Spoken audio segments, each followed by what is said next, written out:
Afreeca versus Samsung. Yep. Good God. Thank God we're in the big bit now. All right. Malzahar Gangplank banned away by Afreeca Freecs. Hecarim and Vladimir. So this is looking pretty familiar so far. The Gangplank, one of the adaptation bans with Cuvée back in the lineup. Was actually banned away by Afreeca in game 1, but much more pressing when Cuvée is there, and a very practiced Gangplank. Where will the bans go? Less jungle focus this time. Only Hecarim so far. Yeah, it's going to be Nidalee, so we'll see that one taken off the board. That's a given. Saw Ambition get his hands on it. Just the other day, didn't go so well. Now, do you give up Gragas to Afreeca Freecs? That's never a question with a simple answer. The answer seems to be at least giving them the option of taking Gragas. They could offer that one up. I mean, this would also allow for Echo to go over to the side of Samsung, but Afreeca, they might want to just lock in the Ashe. If we do see Ashe first pick, it's worth knowing they can't take Ashe and Tahm Kench in the first rotation, so Samsung now have the option to bring up the Tahm Kench. First rotation on red side was Ashe, Tahm Kench. Ambition may just be returning to the Rex side, but Gragas is available. Surprised to see him. Look, they lost with the Gragas, but I certainly don't think it was the fault of the pick. They will steal away the Echo, though, and try and get some lane pressure, because Ixu, excellent on the Echo, picked up an MVP with it, but I'm not convinced he has a champion to actually find lane pressure against the Echo, because Gnar, very clearly from the games we saw from Someday, isn't one of those picks. Yeah. So it's going to be comfort so far for Samsung. Ambition especially going back to his most played with the Rek'Sai. I would have really liked to see Echo Tahm Kench on red side. Tahm Kench was always going to be taken, and Gragas for Lyra, so it's a really powerful 3 picks, if anything. Mean, it could be Gragas for Ixu. That's true. It is a flex pick, so an extra wrinkle to the draft. Flex pick's crazy. Only Ashe is going into the AD carry role, but both Gragas and Tahm Kench have that flex pick status. So it's a big price to take the Rek'Sai, just because Rek'Sai and Gragas are both available, and you kind of have to be happy whichever the 2 you pick up if you're Ambition. So don't agree with that, but maybe we'll see Ambition have another day out like on Rek'Sai like he has earlier in the season. Worth noting, we are on patch 6.14, guys, so no 6.15 this week, which should have been pretty obvious with the... Actually, well, I guess we saw standard lanes, but would have been weird to see the 2v2 in top lane, given just the First Blood Gold and the expected pressure we're expecting around the bot lane. But Braum also, as far as we know, is disabled. Still banned. Available in every other region. I don't know what's going on there. Yeah, I mean, he was played earlier today in NA, so... And this is interesting. We have not seen Nami in a long time. Yeah, this was one of Wolf's big ones at the beginning of the split, was spamming Nami. And even the Soraka was really range support heavy for him. And it was Wraith as well. Wraith is 5-1 on Nami. It just hasn't been a stat worth quoting, because every single support has moved away from the Nami. It's going to be ranged versus melee if we get 2v2. It's good disengage here from Samsung with the tidal wave and on the hunt. But it makes me wonder what the last pick will be, that they went for such a defensive-minded support. On the blue side, though, Afreeca playing around with our hearts. I don't know where Corki fits in. I mean, Mickey that would be a mid-lane Corki. But he's not going to. I mean, we saw Fury's build come out with Corki. It was pretty intriguing. And Mickey has played a good deal of him from the spring split, but now the hover over Varus.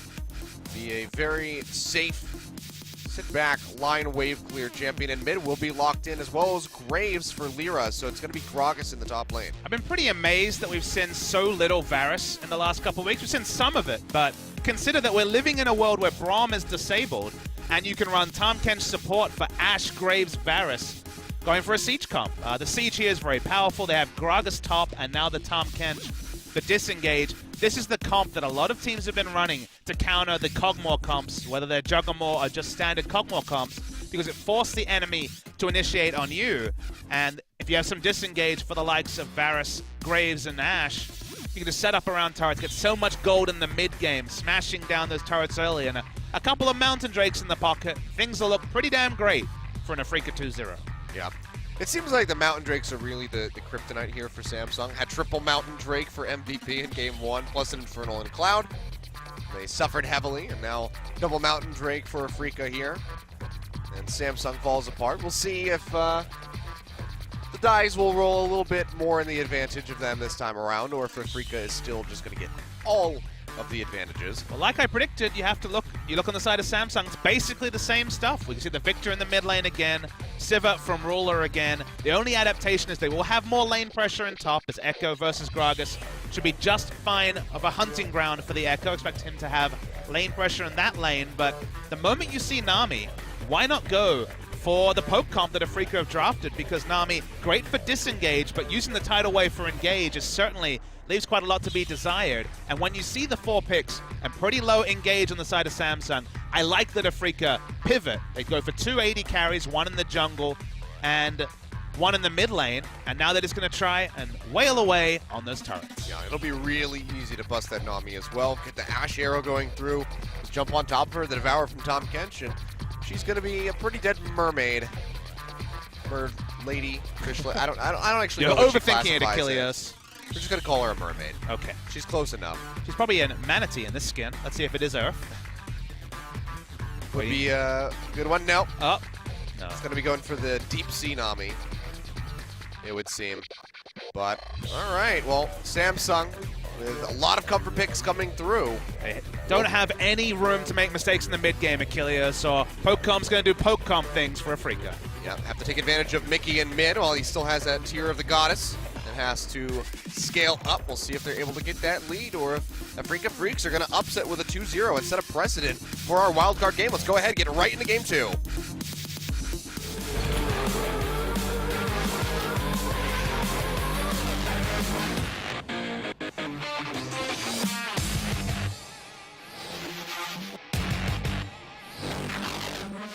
All right, we'll be Cloud Drake coming in.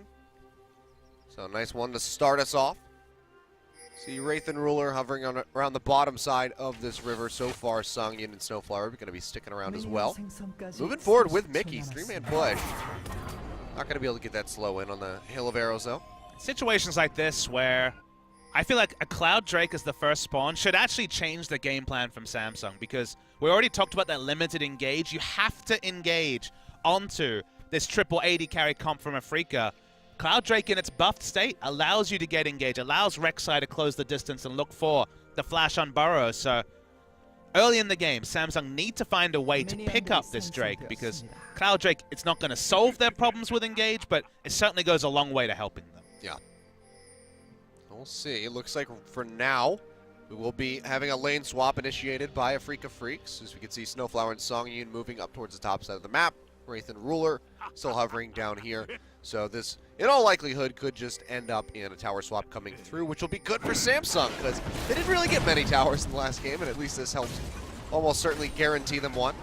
Ixu and Lyra getting aggressed on. Smite is still there. Ixu, he's going to go low. That's going to be exhaust burn down. Boomerang comes through, and Ruler will find first blood. Nice aggression coming through from Samsung, and it nets him a very early kill. Never die in that scenario. Too greedy with the flash. Boomerang Blade has that massive range, and wow, really big mistake from Ixu. And look, we always talk about, hey, it doesn't matter about using your summoners in the lane swap, but it does matter if you die in the lane swap. You do not want to die in the lane swap. Snowflower finding ambition will get a good amount of damage down onto him with the Devour, but I'm endlessly amused at how much damage a level 1 versus level 2 Tahm Kench can do. It's pretty absurd.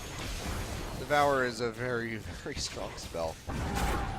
But meanwhile, mid, just going to be a lot of trading back with line wave clear spells. Death Ray and that piercing arrow here from Mickey. But nice start for Samsung. It's going to give them, of course, that little bump gold lead. Ixu's going to roam up top, looking for the swap where Cuvée is still there.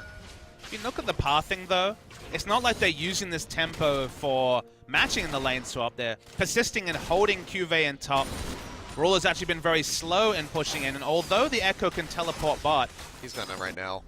Rex, if I had to guess. Yep, there we go. Rek'Sai hasn't entered the lane, and Afreeca aren't going to be punished in terms of tempo. So look, they gave over some gold to the Sivir, never ideal, but in every other way, things going as planned in the top lane. Yeah, at least Ixu will still have teleport, so if something should stir up again, we'll be able to answer for it.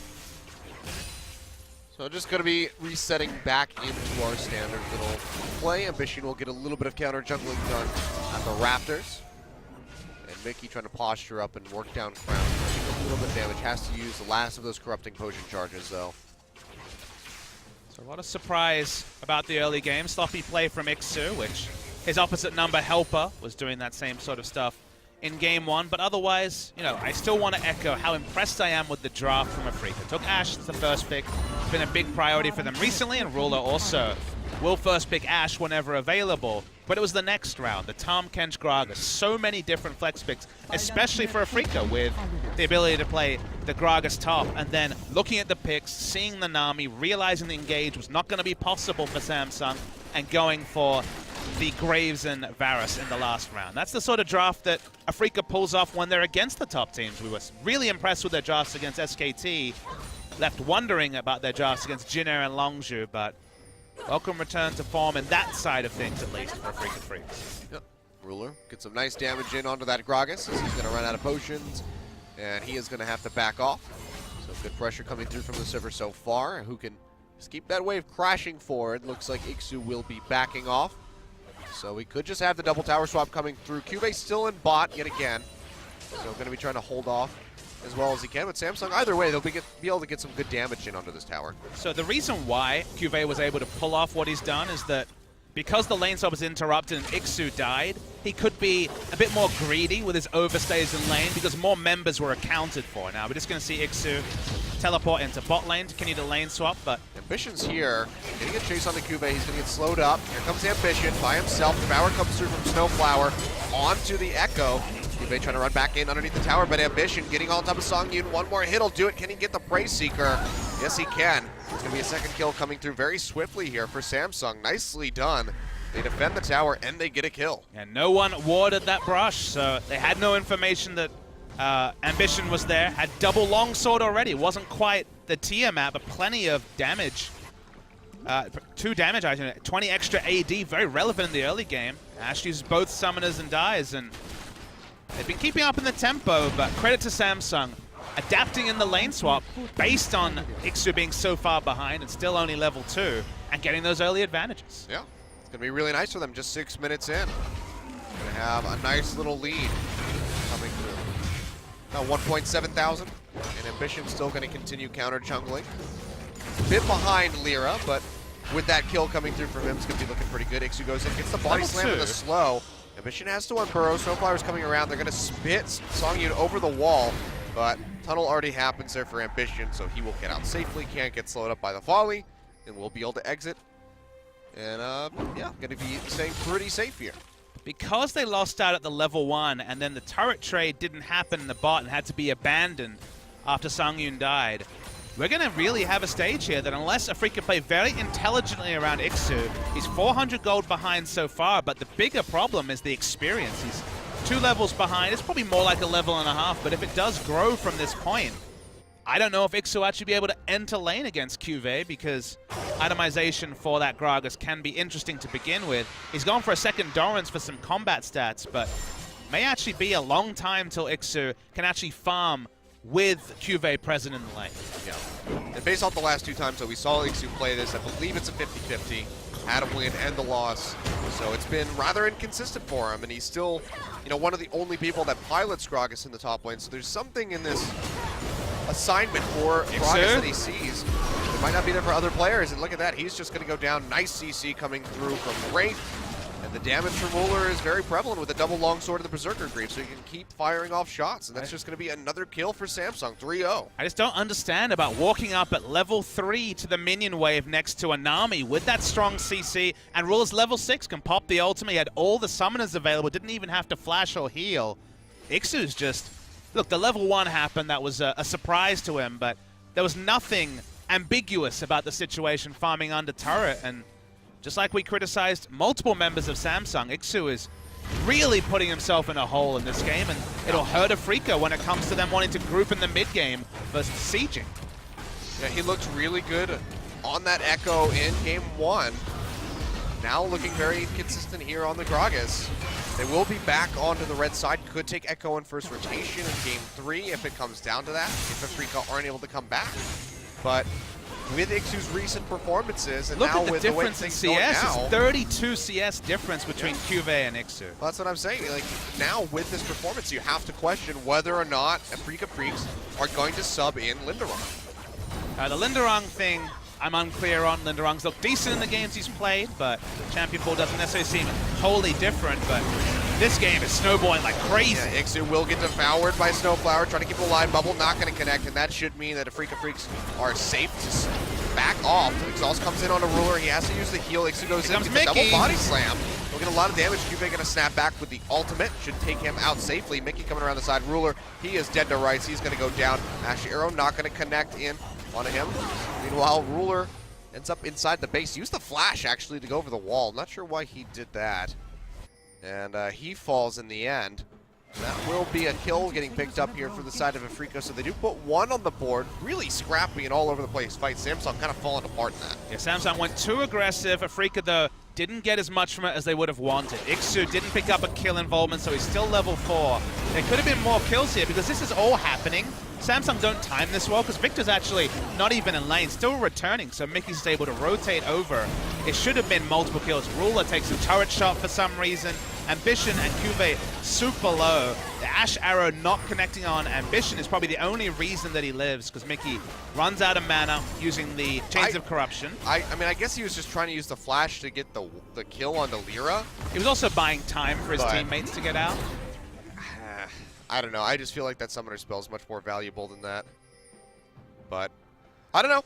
Ruler just going to use it. Either way, only give up 1 kill for that. They still have a nice little advantage coming through 1.6k.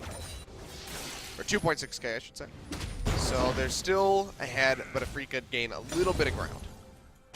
Well, they have a long way to come back from Achilles. I like the draft. I like what they set up to do. It's just when you factor in a Gragas that literally can't enter lane against his opponent and is...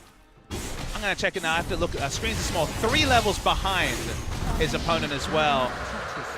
A lot of things about this game have been completely thrown out the window just because Gragas, his timing is going to be significantly delayed, and we're talking about a comp that's all about timing. It's all about setting up at 20 minutes when 2 items are complete on your mid laner, and it's not going to be possible here. Ixu's basically a glorified support Gragas. Yeah. I don't know. I just think right now Afreeca Freecs need to be considering throwing in Linderong for Game 3 if they aren't able to bounce back here. Because right now things aren't looking very good for Ixu on this pick that we can kind of say is a staple for him in the top lane. It's going to be a guy coming in from Ambition, jumps onto him. Parallel convergence is out from Cube, but he's already taken too many tower shots, so he's going to go ahead back off. Ixu will live for now. Not going to get much out of that other than the ultimate. Now Crown going aggressive on the Mickey, throws down the Chaos Storm, will take him down. Mickey has the Ghost to make his way out in the Chain of Corruption and really helps lock down Crown, so he'll keep himself alive, but Summoner Spell used. Mickey's had no lane pressure just because his jungler's been trying to make up for the sins of Ixu, and as is always the way, if you die this many times, the problems spill over to your lane. Brilliant has the flash, there it is. The last auto attack from Crown, empowered by the Siphon, will help him out. Gets the kill, and now mid tier 1 should be going down. Lyra going to use collateral damage.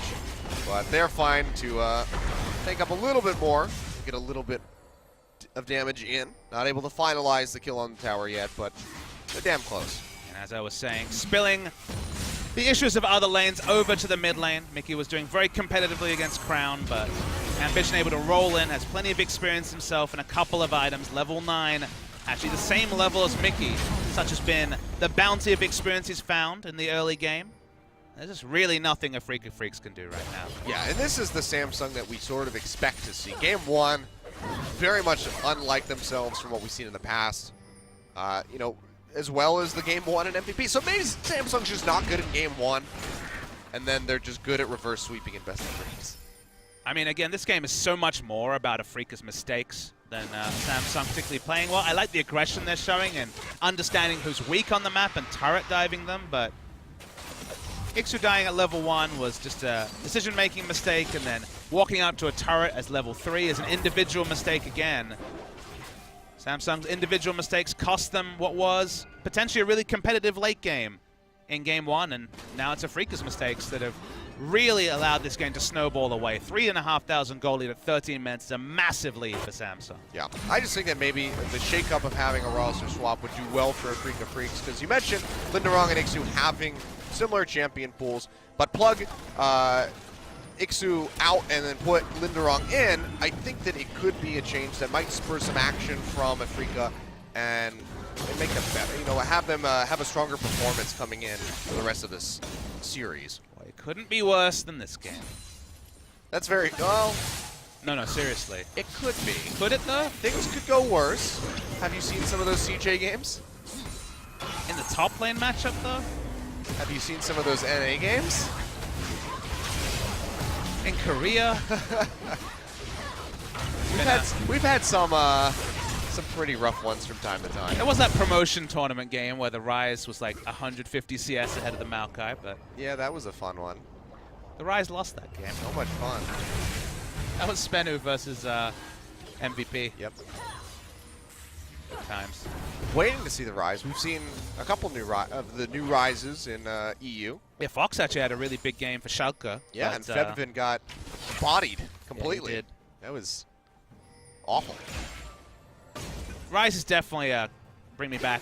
Call me at level 12 and 2 items and I'm pretty strong. He's still very strong in the late game, but does feel like we have to wait till Faker plays Rise because Faker always seems to have the damage calculations down pat, but the late game damage is certainly there. I just don't know if he can still burst people down at level 6 like he could before. Yeah. Doesn't seem like it. I'm waiting for somebody to just forget about new Rise and then be casting and they think that they're going to fight and they accidentally channel the ultimate. They're just like, oh wait. Well, that's not what I meant to do. I mean, you can use the ult as a spell refresh. It does count as a spell to allow the Q to come up, so there is actually edge cases where you use it in a team fight. You just accidentally teleport out before you get the final blow on somebody and you're just like, no, I was so close. I mean, it has a 2-second channel time, so it's hard to accidentally teleport out. Somebody will manage to do it. That's the optimism I like to hear. I guarantee it. If it can be done incorrectly, somebody's going to do it. The internet serves as evidence of this. That's going to be rule 36 to go along with 35 that we established. Cuvée casually has a Trinity Force at 15 minutes compared to his opponent with Merc Treads and a Spectre's Cowl. Yeah, not too bad. We've seen some really early Trinity Forces, what with the recent changes. Well, I think we had a 10-minute one before. Damn. That's a fast Trinity Force. Very fast. It's a fast ride of ages. That lets you know that's a damn fast Trinity Force. Yeah, Mickey this time not going to be going for a second item Rod of Ages. No, he's just building his thing, but, you know, it's all about playing around 2 items, the Mana Moon and the first item, which is going to be, in this case, the more Malmortius on Varus. And there's still some tank items on Ixu you can still try for the Siege, and the Siege is still going to be massively powerful. It's just, because that timer is delayed, there are going to be extra items. There are going to be extra options for Samsung. And let's just see how Afreeca set up, because Samsung monopolizing the Drakes so far. It'll be looking pretty good for them now with the Mount Drake coming through. Cloud already for them. Cuvée going really aggressive in on the Songyu and has to be devoured by Snowflower to take him to safety. And that is just going to very much confirm this Mount Drake being taken easily, and it's going to be another one coming through. Oh boy, this is really reminiscent of MVP versus Samsung Game 1. Afreeca just have no map control. Songyu tried to enter lane against Cuvée, and it's level 11 Trinity Force Echo, so that went horribly, obviously.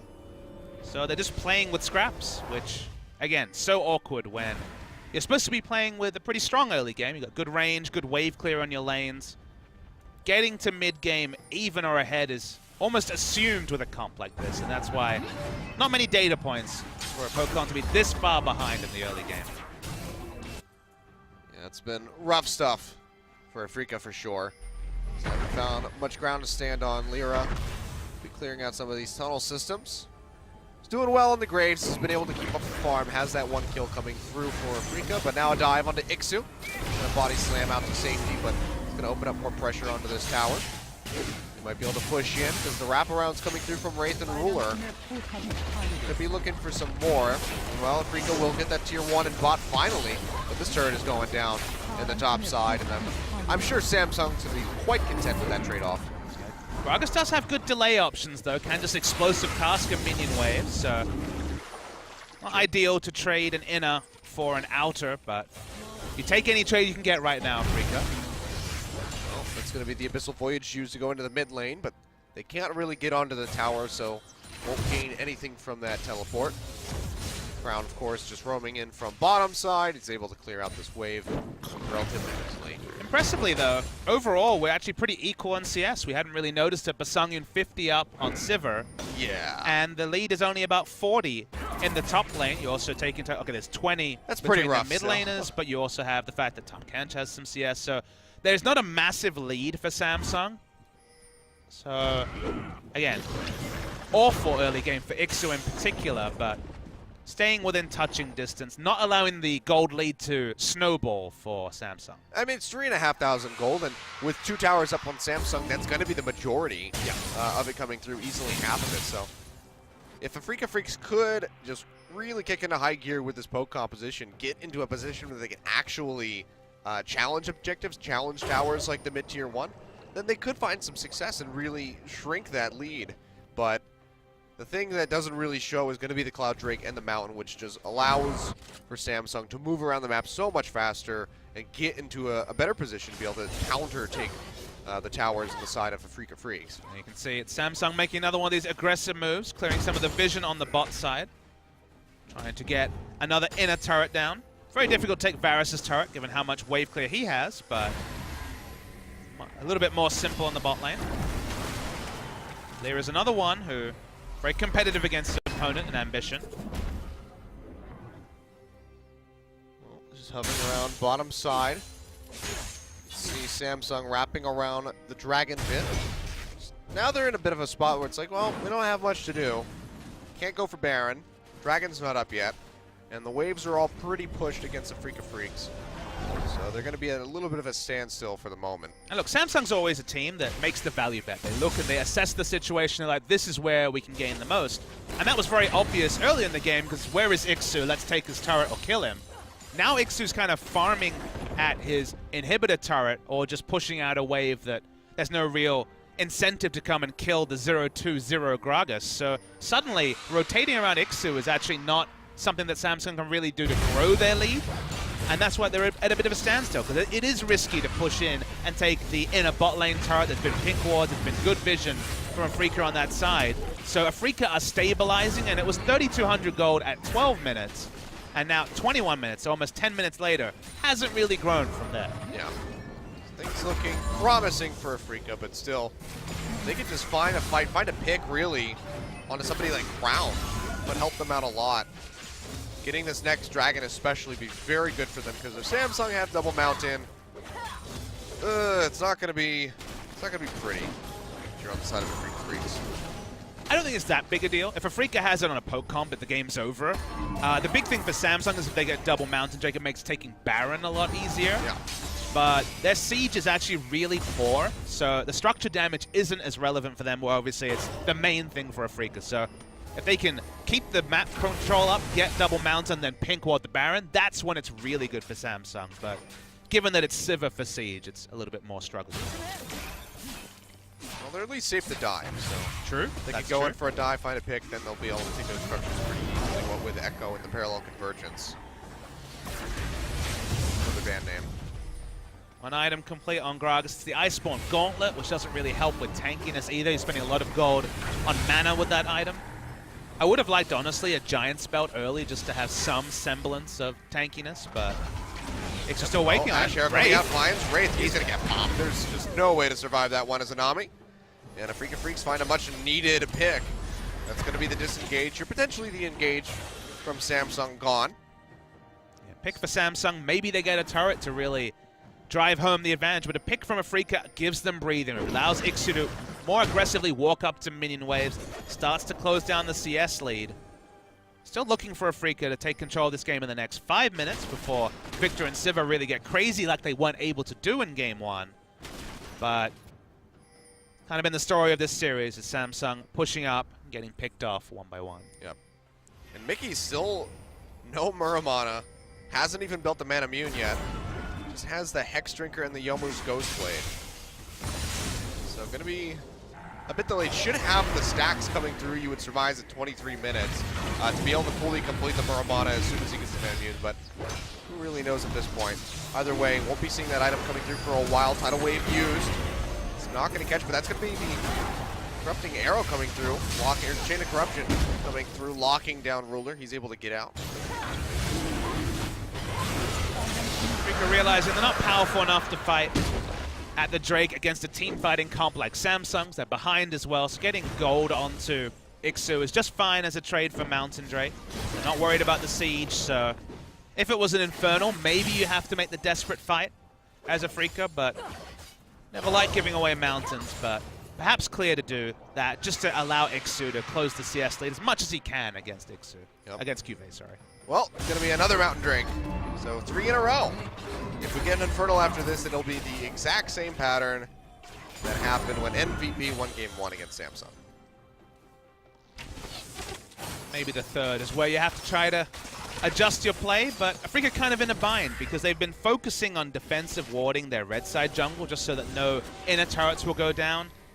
I think you have to start adjusting your vision and moving it towards Baron because double Mountain with Drake, Baron taking, even if it's just Echo, Rek'Sai, and Victor, is going to be at a pretty decent speed. So will they double down on protecting for the Drake and then give up a Baron? Because I think Baron is the ultimate equalizer here from Samsung. That's when the wave clear is not as good for Afreeca, and that's when the turret dives are looking oh so potent for Samsung. You can see them zipping their way in. They're going to get some nice deep vision into the jungle of Afreeca Freecs. So getting prepped for that Baron. So now at 25 minutes, so it's very realistic that they're able to take that objective, have good consistent damage coming through from the Sivir. And the double Mountain Drake, of course, is going to be helping out the rest of the members. Echo and Victor included. They start the sub, the Hog Shot will come through. They're going to back off. Vision takes a good little bit of damage. It takes a lot of damage. Yeah, still pretty healthy. Chaos Storm is used. And that's going to burn Lyra out, but Samsung not going to go back over to that Baron. They're going to just push up in mid. See Rek'Sai returning to it though. I believe the ward that was on it is about to time out. It has timed out. They know that Lyra probably has to back. Although no, I tell a lie. He's already back and at a good health value. It's going to be all right. Hawkshot comes out yet again. They will spot this. Ambition down to half HP as he tanks up this Baron. Baron at half as well. On the hunt, going to get used as they try to find a pick. Lyra able to quick draw away from the Boomerang. Now Mickey getting engaged on QB coming in. He's not able to close the distance and find that kill, but that's a flash away from Snowflower just so he can get in range of the Devour. Nice juke out by Crown. Will dodge the Enchanted Crystalline Arrow.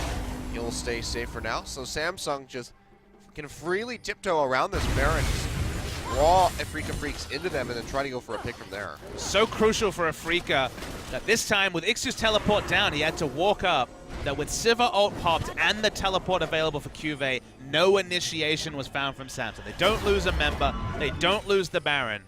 So they stay competitive in a game that was honestly, to some degree, settled at level 1 with Ixu's mistake and then the nice snowball from Samsung around that Gragas. The Gragas, less of an issue now, 2 items, tanky-ish without necessarily being able to count up against his opposite number in QV, but can now perform his role of just standing in front of his 380 carries and purely existing for disengage.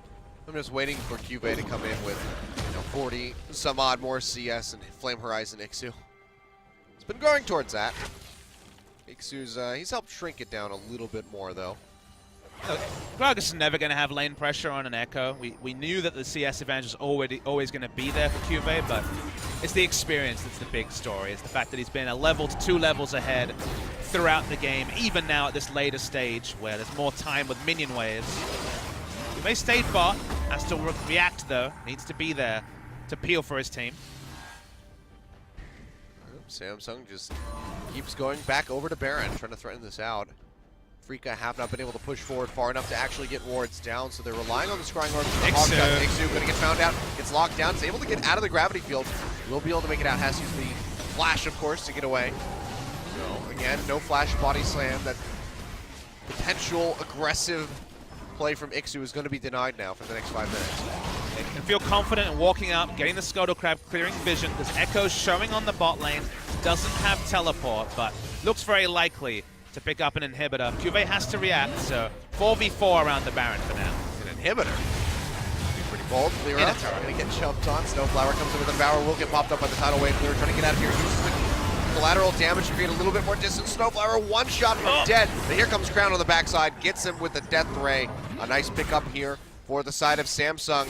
A lot of summoner spells used there. Mickey having to use both to try to get in, and now Samsung, they're going to go straight back over to Baron, posture up, and possibly start this up. Do sweep out both wards, can't get rid of the permanent vision of the Scuttle Crab.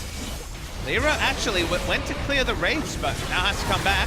Yeah, they have a good amount of damage. This thing's being burned down. Lyra is still in the river, walking up. Crown is able to pop Songyu. That's going to be 3 members. 4 now as Ixu and Mickey go down. Lyra, the last one alive. Get the speed up here for Crown. Kube sticking to him like glue. He's going to snap back. It's going to be another kill coming in for the Victor. And Ace, unofficially, as Snowflower was able to respawn in time. But more crucially, it's going to be Baron going over to Samsung. I'm starting to become a believer of subbing in Linda on Achilles. This time around, Ixu, if we see a replay, really didn't get it done with the Gragas spells. Had a chance to push Ruler into the team. Wasn't able to do that. Didn't contribute anything and didn't peel for his carries either. Baron buff goes over to Samsung. And it looks like one of my predictions is going to be correct. Looks like we are going to go to 3 games. So Samsung smartly back onto the Baron. And Ixu walks up to Ruler, who's low health. Misses the cast. He hits it onto Crown, but that's not the cast you need when you have this squishy triple AD carry team. The cast needs to be opening up space for the likes of the Varus and the Graves to be able to actually fight from range and use their range advantage and their strong long-range damage to affect a fight. Instead, he bounces an extra threat closer to Varus and Graves, and there's the Baron. There's the 3rd Mountain Drake. May have good wave clear, but against Baron buff and triple Mountain Drake, anyone can siege down a turret. Yeah, especially with the lead that Samsung's accrued for themselves now. It's going to be 9,000 gold. On the hunt gets popping it on the Lyra. Final wave comes through. Devour is there from Snowflower. He's able to keep the Graves alive for now, but Samsung, they take priority on this turret. They should be able to take this out.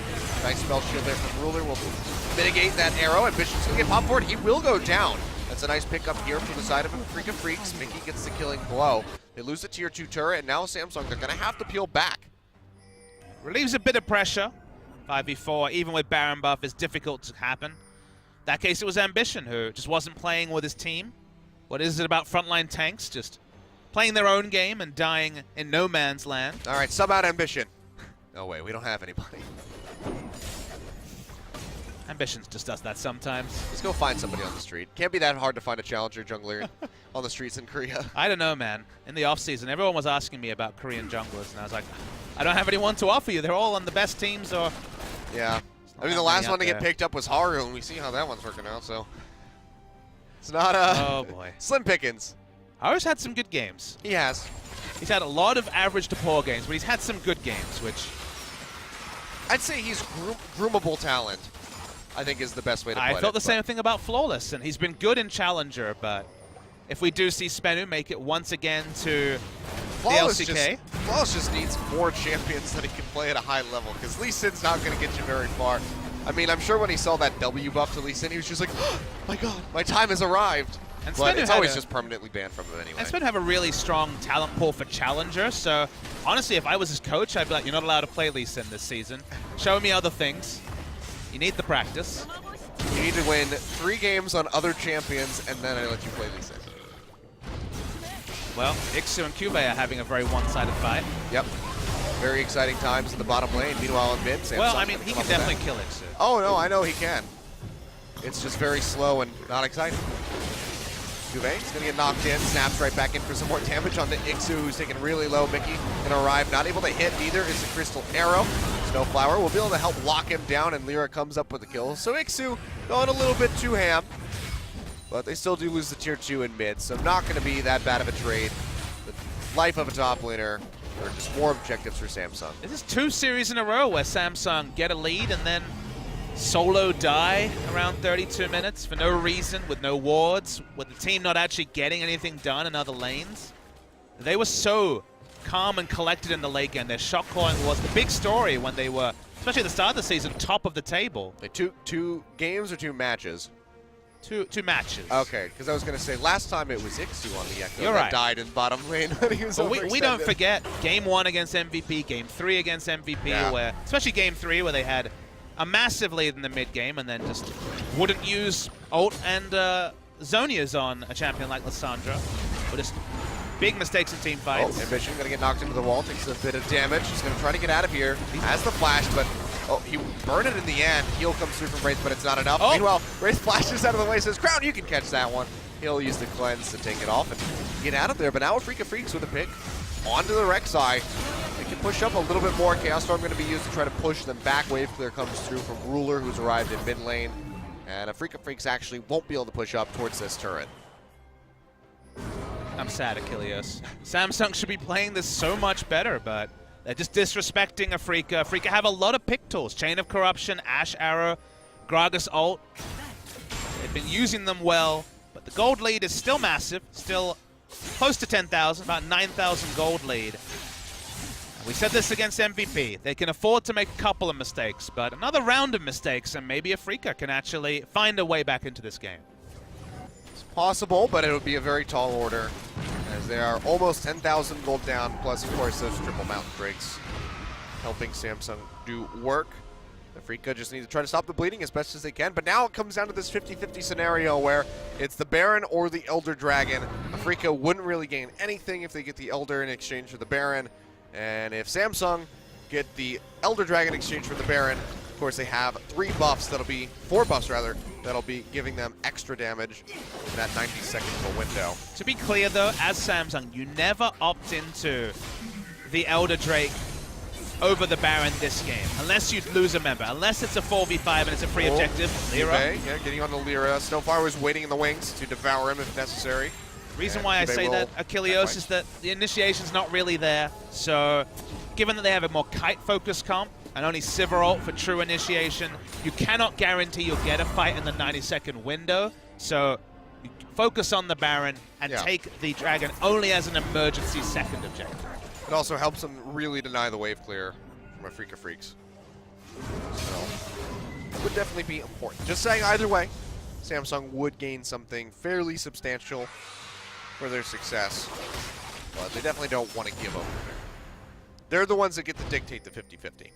Definitely. As you'd expect, given that they've been ahead most of this game and have had good vision for a lot of it. But now, though, the vision has to be a bit more shallow. Afreeca have been good about sticking pinks in important chokes in the red side jungle the whole game, and increasingly the blue side jungle as Baron has become more and more of a thing to contest. That Elder Dragon does spawn now. Baron 10 seconds.